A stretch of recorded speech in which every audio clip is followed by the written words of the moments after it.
Mastermind एक ही हैं और जिनका नाम चेयरमैन पीटीआई है। क्योंकि मुझे इसलिए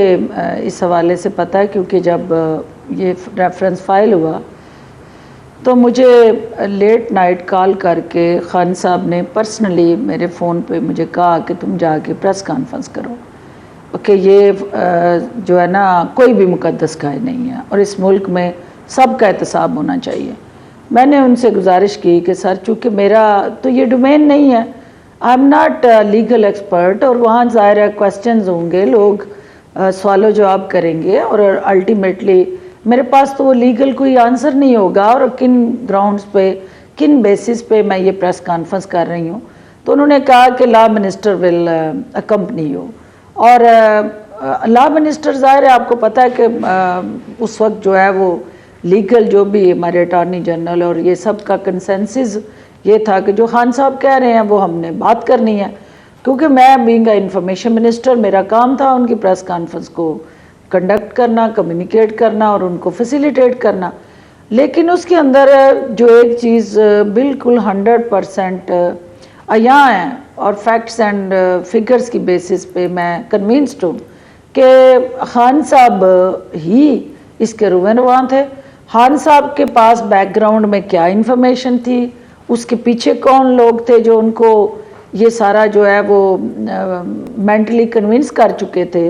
कि ये काम करना है, और उन्होंने हर हाल में किया। और ये अब एक दूसरे के पीछे छुपने का और एक दूसरे को मतलब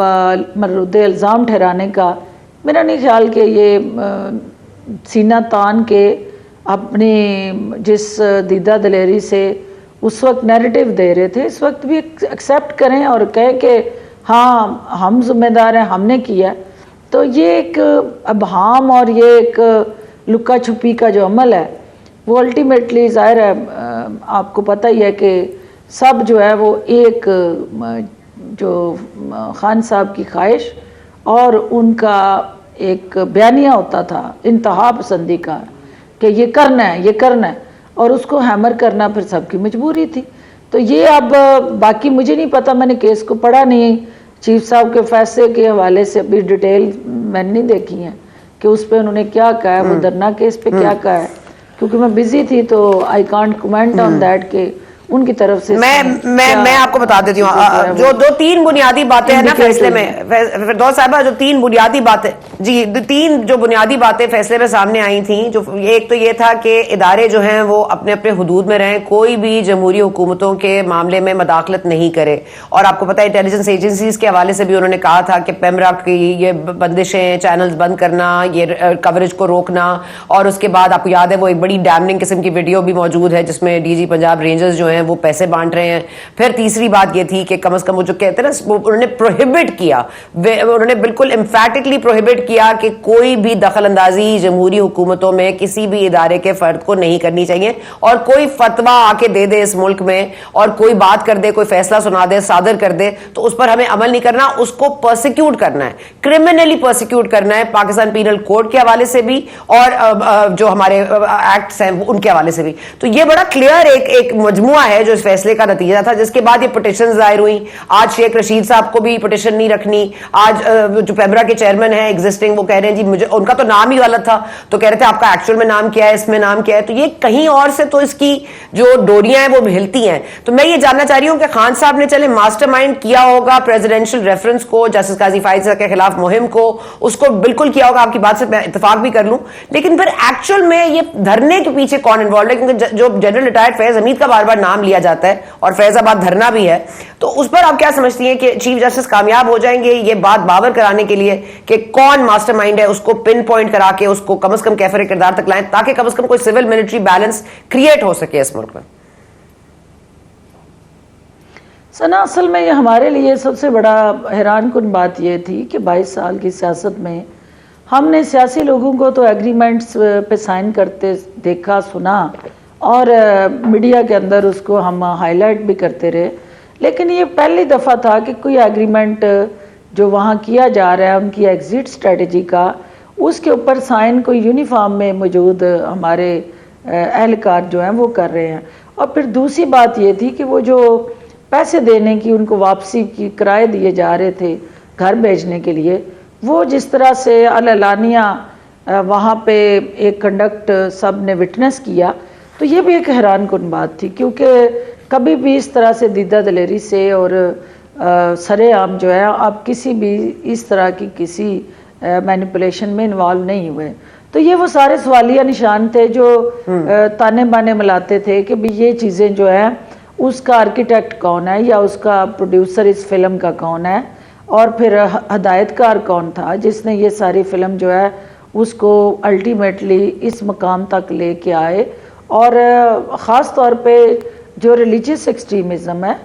उस रिलीजियस एक्सट्रीमिज़म में डिक्टेट करके फ़ैसले मनवाने का जो रिवाज डल गया, और जिस तरह से पाकिस्तान के अंदर हर किसी का जब दिल चाह वो चढ़ाई करके इस्लामाबाद पे या किसी भी शहर में आवाम का जो बुनियादी हक था उसको जो है वो मफलूज कर दे और आवाम को कैदी बना दे चंद शहरों के अंदर, और फिर वो एक right of freedom of expression and speech जो था उसको भी हर्ट किया गया। तो ये सारी चीज़ें ज़ाहिर एकदम से नहीं हुई, कोई बिल्कुल ये बात बजा है कि ये वो फिल्म जो है ये पहले इसका कोई स्क्रिप्ट राइटर है, फिर उसके ऊपर वो पूरी एक स्टोरी राइटर है, फिर उसके अंदर किरदार हैं, फिर अल्टीमेटली उसको खिड़की तोड़ रश देने वाले कौन से करैक्टर्स हैं, क्योंकि वो फिल्म फिर हिट भी हुई, और फिर उस फिल्म के बाद हिट होने के बाद उसके साथ फिर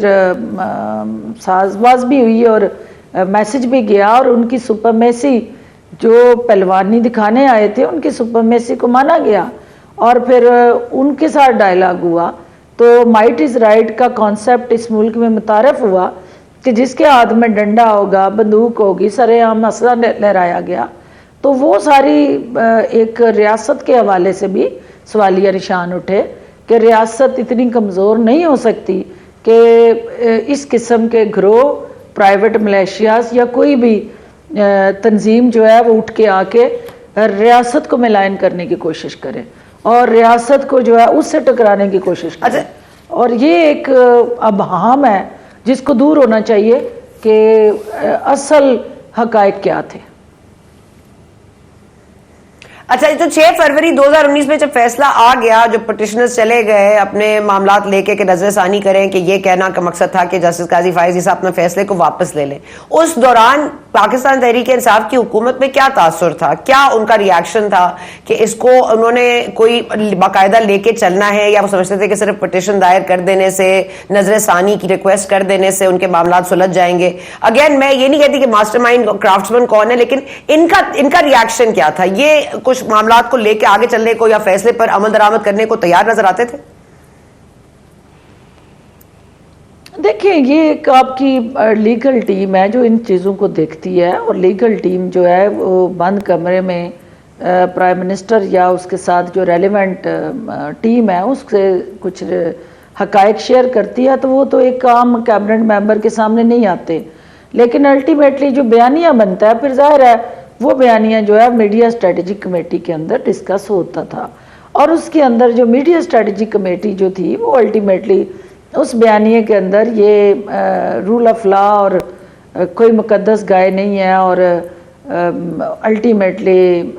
इस सारे प्रोसेस के साथ जुड़ा जो भी हमारी एक मीडिया के अंदर आप देख रहे थे प्रेजेंस, तो वो सारी ज़ाहिर एक प्लान्ड और मैनेज थी कि आपने किसने क्या कहना है और किस तरह कहना है और किसके खिलाफ कहना है।